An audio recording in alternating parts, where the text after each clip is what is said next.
Saoukou, parlons de cette situation sécuritaire dans la région de Tillabéri particulièrement qui se dégrade du jour au lendemain. Cette situation donc qui était au centre d'une déclaration ce samedi 29 avril 2023.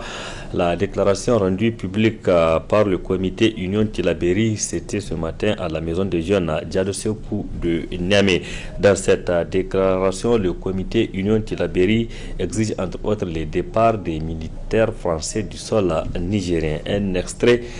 de cette déclaration lue par le président du comité, Amadou Harouna Mega. Le comité Union Tillabéri dénonce avec force et s'insurge contre le déploiement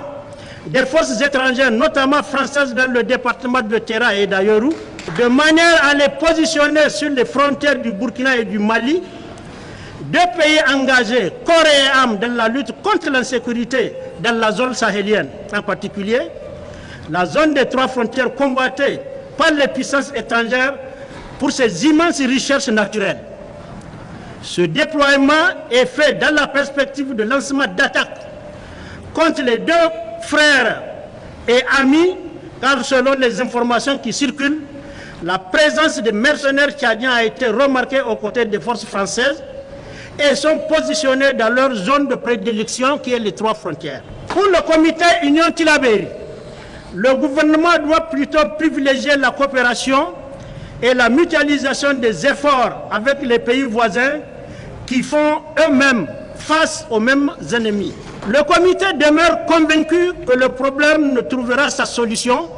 à travers une parfaite synergie d'action des trois pays, car ils ont tous les mêmes ennemis. Dans le même ordre d'idée, le comité Union Tillabéri exprime sa surprise et son indignation face aux propos déplacés et inopportuns tenus le 24 avril 2023 par le général Abou Tarka, président de la haute autorité à la consolidation de la paix, institution chargée de la promotion de la culture de la paix,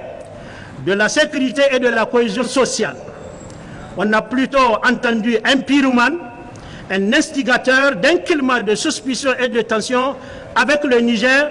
et les pays frères du Mali et du Burkina Faso, auquel notre pays est lié par les liens historiques et culturels très anciens et qui sont le socle d'une solide fraternité entre les peuples de ces trois pays frères. Donc aucun Nigérien ne peut cautionner de telles inepties. En rappel, le même général avait tenu des propos tout aussi incendiaires à la suite d'une attaque dans le village de Zaroum Dey, dans le département de Walam en 2021. Attaque qui s'est soldée par la mort d'une centaine de personnes, pour dire que ce général est un récidiviste et il doit tirer toutes les conséquences de son comportement. Aussi, nous demandons au président de la République, garant de l'unité nationale, de prendre ses responsabilités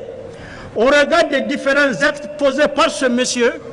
ce pyromane partisan de la partition de notre pays au profit de l'Azawad dont il s'est réclamé publiquement. Mesdames et messieurs, l'heure est grave car une grande partie de notre pays est occupée par les forces du mal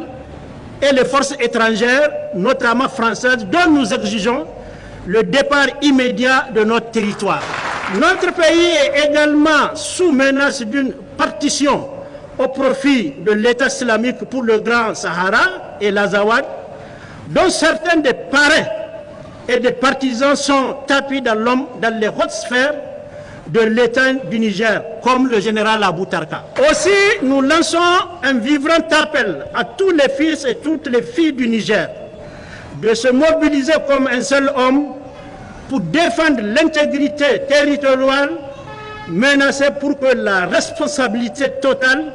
et entière de notre sécurité soit assurée par notre armée nationale et non pas des forces étrangères d'occupation.